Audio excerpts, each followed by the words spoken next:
Community Cats podcast. Ready? Let's go. Welcome to the Community Cats podcast. I am your host, Stacy LeBaron. I have been involved helping homeless cats for over 20 years with the Merrimack River Feline Rescue Society. The goal of this podcast is to expose you to amazing people who are improving the lives of cats. I hope these interviews will help you learn how you can turn your passion for cats into action. Today, we are speaking with Cheryl Ann Fernandes. Cheryl has been working in companion animal welfare for over 25 years. She received her Bachelor of Science degree in Humane Leadership from Duquesne University.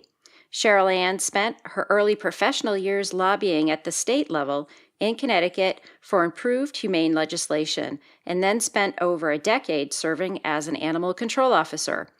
Much of that time was for the city of Bridgeport, Connecticut's largest urban municipality, where she experienced firsthand the true challenges that face humane officers and how to handle the day-to-day stressors. She remains a member of the National Animal Care and Control Officers Association. Cheryl Ann then transitioned into not-for-profit animal welfare, where she served as both shelter director and in-house staff trainer at a number of facilities in Connecticut and New York, specializing in program development, staff coaching, and customer service. Cheryl Ann has been consulting, providing online and in-person compassion fatigue training, and has been a certified compassion fatigue instructor for the Figley Institute since 2009. She serves on Connecticut's SART team, is a published writer-author, and is an active volunteer for numerous community-related animal welfare programs. She's a board member for the Nutmeg Spay-Neuter Clinic in Stratford, Connecticut.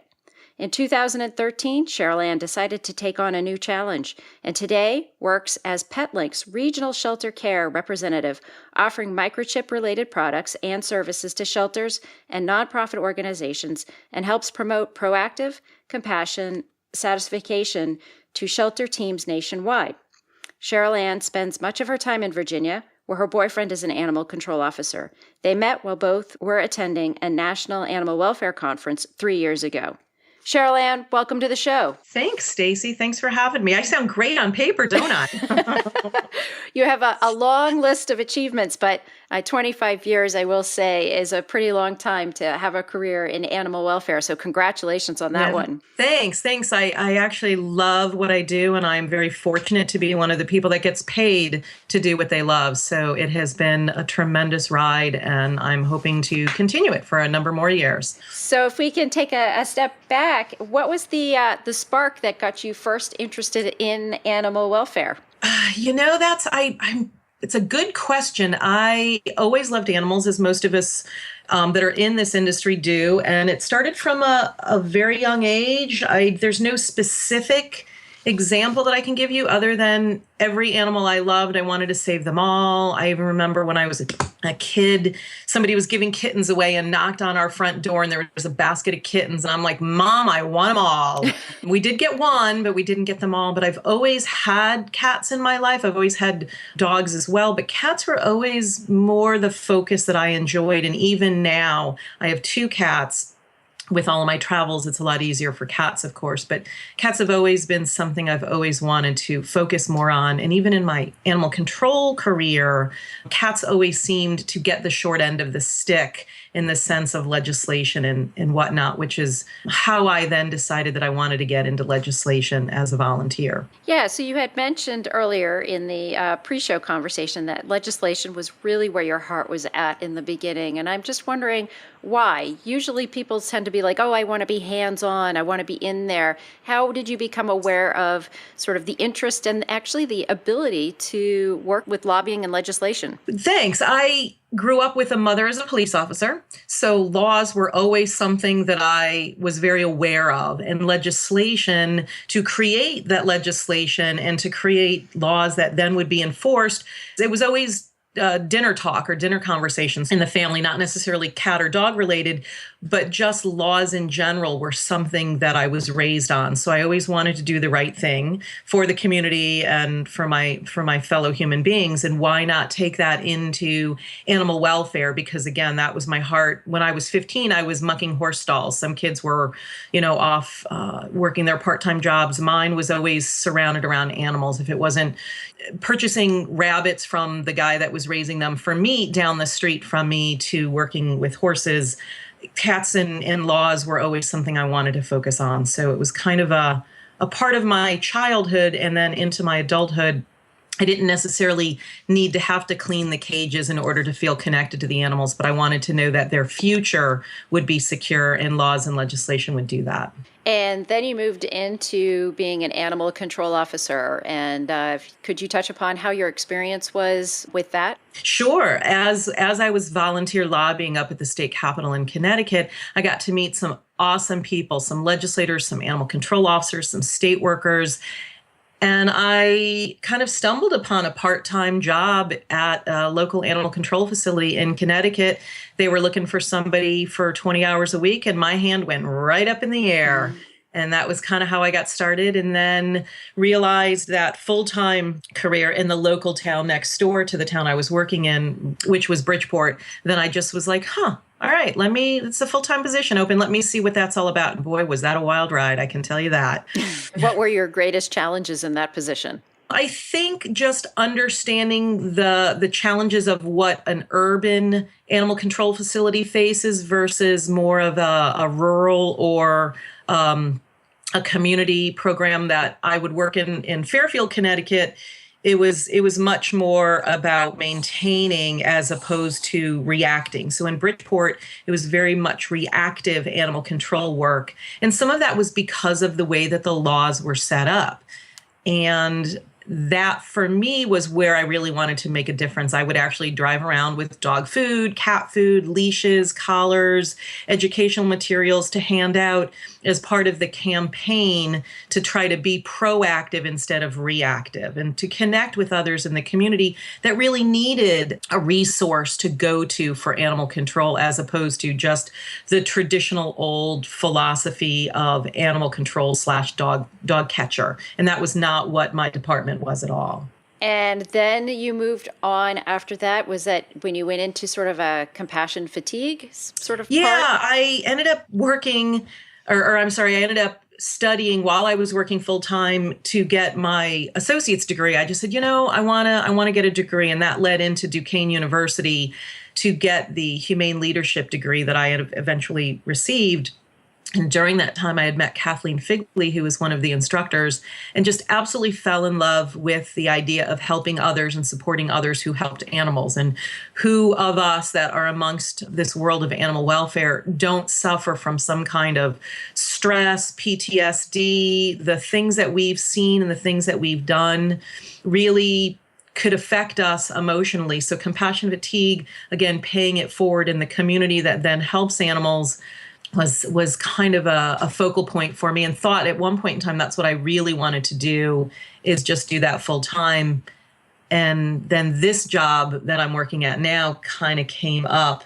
And so I've kind of been doing both along the way. I've been focusing on compassion fatigue while I've also been working outside of the direct care, which I had done for 22 years. And now I'm doing a support role, so to say, with the job that I have now. So just to run a scenario about compassion fatigue and helping work with people that are suffering, what are the general recommendations that you provide to help people sort of get through that time? I always like to say check in with yourself and check in with others. If you work with somebody or you have a family member that works in the animal welfare industry, check in with them. Make sure that they are where they need to be emotionally. Do they have hobbies outside of animal welfare?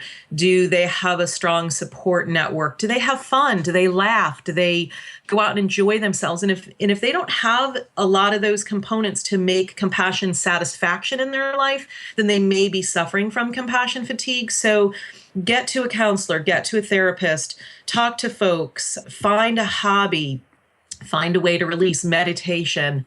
I'm very lucky. I live just a mile from the Long Island Sound here in Connecticut. And my therapy is walking the beach every day and posting pictures on social media. That is my compassion satisfaction. So when I do go into shelters now as a shelter care worker, or as a rep for a microchip company, it still affects me. I still get a little bit of that trauma that I have kind of forgotten about because I'm not hands-on in a shelter every day. So folks who actually work in communities, taking care of programs that are community cat programs or colonies, they really need to know how to balance out the sad stuff that they see with the happy stuff that they can live for. One thing that is very hard with many of these community cat volunteers that are out there, oftentimes their houses become large foster homes or holding areas for ferals while they're waiting for them to get spay or neuter.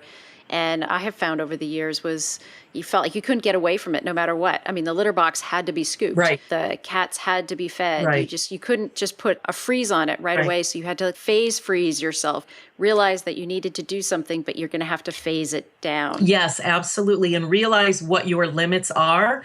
And the word no is a complete sentence.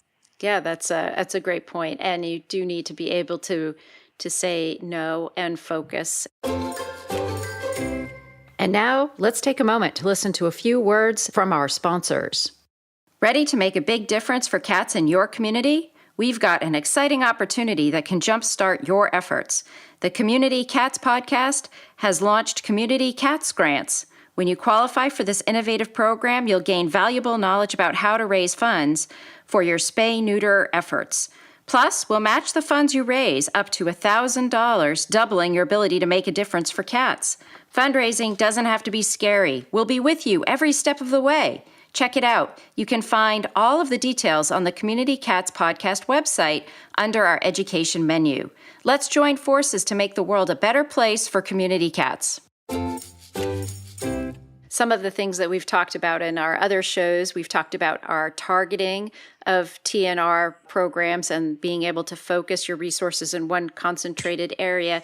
And being involved with PetLink, you're able to travel all across the country and you represent microchipping services. And I was wondering if we could talk a bit about community cats and microchipping, identification, the importance of, as well as what you've sort of seen across the country with the use of microchipping for community cats. Absolutely. My territory covers actually 19 states, and I go to about 18 to 20 conferences a year. And when I'm in some of the New England states versus some of the southern states, and then all the way out to California, there's a wide variety of ordinances, laws, legislation, education. So the campaign on behalf of cats at a community level is very different in, say, California than it is, say, in Texas, for example, or the Carolinas. So what I really like to do is try to allow shelters, animal control officers to embrace the idea of pet identification as a means of live release rates. So when I go into a traditionally tough area to work with when it comes to even spaying and neutering, I think most places get it. They understand it. We here in New England have been doing it a lot longer and have had the resources to do it more so than some of the southern states, for example. We also have different type of weather here in the New England states than I do in some of the other states that I go to. So we don't have necessarily the colonies, or at least we're better managed colonies than down south. So when I find out that animal control officers are impounding feral cats, sometimes not by choice, but just by force because their town government officials are insisting that they do, or the community is in such an uproar, I try to explain to them about microchipping and about the guidelines that they should be following when it comes to feral and stray for pet reunification, not just vaccinations and licensing, but if they can get that microchip done in that animal, they can get that cat back to that colony that cat lived in. But more so, what I stress to them is since you are an animal control officer, you are protecting the public. And if that person picks up that cute little kitten and it gets scratched by that little kitten, that's a death sentence almost all the time for that animal. But if you've got a microchip, you can actually now positively identify that animal to specifically the paperwork and the vaccination history that colony keeper is keeping on that animal. So not only can you save that animal's life, but you can potentially reduce the risk of a person having to go through the series of rabies shots. Because as we know, rabies is a very, very frightening subject for somebody to have to face, because it's a death sentence if they're unaware that they even got rabies. And then when in doubt, everybody has to have their post-exposure shots. Right. And so from a colony keeper standpoint, I also think microchipping is really an added benefit, because if you're doing all of these trapping and neutering and vaccinating, and then 2 years later you have 4 black cats out there and you're like, which one had his shots? Let me figure that out. So if you have a microchip in them and you can get close enough to them, or if you're trapping them once a year for your vaccinations, you can then see where they're at when it comes to the needed medical care that they are going to have. Well, and certainly in Massachusetts, our wound of unknown origin laws are pretty strict. Just recently, the isolation period went from 6 months down to 4 months. So that was very exciting news, the quarantine period for wound of unknown origin cats without proof of a current rabies vaccination. But we have had many situations where we've had to talk with the state where there's been an ear-tipped cat. So you can presume that cat, if it was ear-tipped, spayed, or neutered, must have received a vaccination, but it did not. As you said, the colony was 10 black and white cats, domestic short hair. So you've got your paperwork for those cats that were done at maybe the same time, maybe not the same time. Right.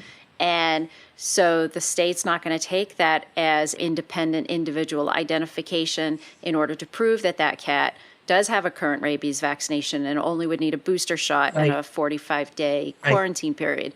So it really can be very beneficial in saving lives and saving the amount of time a feral cat has to spend in quarantine before being able to release back out into the colony. Right. And you're not only saving the lives, you're also working with an understaffed, under-budgeted animal control department. And if they can reduce their intakes or their hold time, that's one less animal that's in the system, and it can get returned appropriately to where it needs to be. So the one thing that I'm finding interesting by talking with all these different organizations and different folks all across the country is how different it is for animal control in different parts of the country. In New England in general, there's not a lot of holding that happens of cats or community cats. Most of it's focused around holding dogs.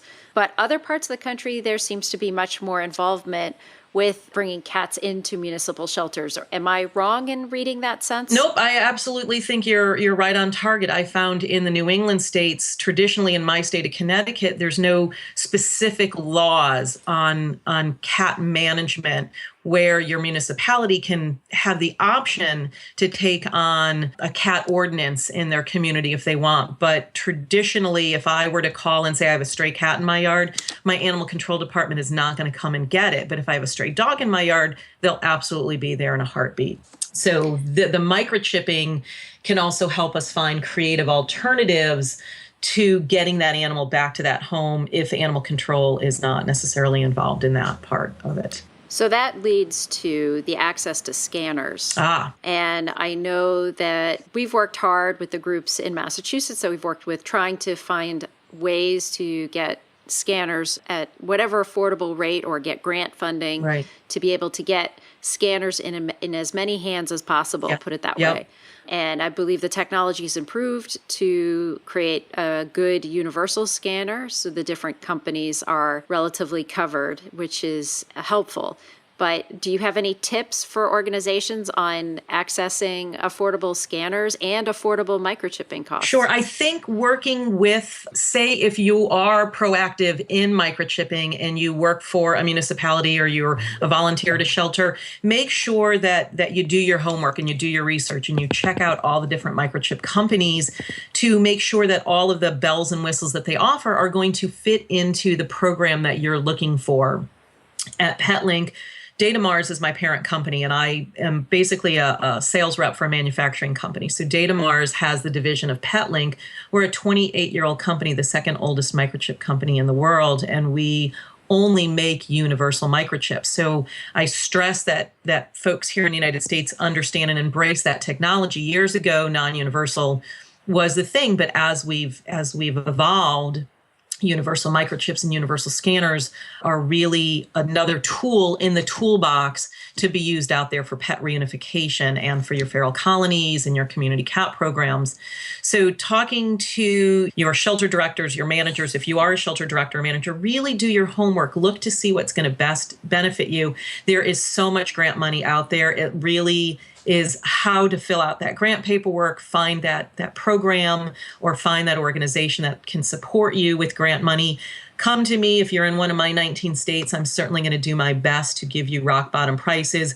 We have discounts for nonprofits and welfare organizations, and we do have a pay it forward program to offer. If you support this program, maybe we can help you. We don't have a nonprofit portion that we can give things away traditionally, but we do try to work our best with individual situations every time we run into them. And my boss is constantly saying, okay, prove to me why this needs to be done. And in 9 out of 10 times, he's right on target with supporting whatever we're trying to do out in the field, myself and the 2 other sales reps. So what trends do you see happening across the country for community cats? Do you see life getting better for them? I actually do. I'm starting to see the dialogue change with some of the folks who traditionally didn't understand what community cat programs were. And I've traveled everywhere from Chincoteague Island doing TNR programs out there with clients all the way out to San Francisco for street cats, in the parks. And I'm seeing that more animal control officers are getting involved. There's less fear that community cat program and feral colony keepers are no longer afraid of their local law enforcement division. Even NACA, their guidelines, they have 4 or 5 paragraphs on community cat management. But one of them, it just says NACA recognizes that in some circumstances, alternative management programs, including trap, neuter, vaccinate, and return programs, may be effective, and recommends that each agency assesses the individual need with their community and respond accordingly. So even at a national level, National Animal Control Officers Association is experiencing how community cats are here and they're not going away. And local law enforcement individuals, instead of thinking the feral colony keepers afraid that the animal control is going to find out where these colonies are, they're actually helping to target where these colonies are, and then the colony keepers can help support animal control, educate, connect, and campaign on behalf of those cats. Excellent. Cheryl Ann, if folks are interested in finding out more about microchipping, scanners, or just reaching out to you in general, compassion fatigue too, maybe? Sure. How can they reach you? Sure. My cell phone is always on, and it is 781-281-5167.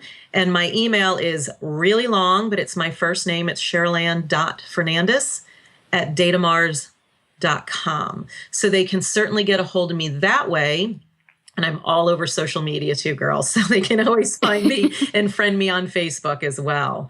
Is there anything else you'd like to share with our listeners today? I think that it's just educating yourself, educating your neighbors, getting out there, being proactive, campaigning on behalf of the animals and the cats that we so dearly love and deserve a better life than being euthanized.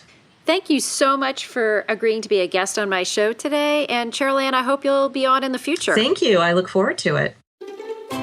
Thank you for listening to the Community Cats podcast. I would really appreciate it if you would go to iTunes, leave a review of the show. It will help spread the word to help more community cats.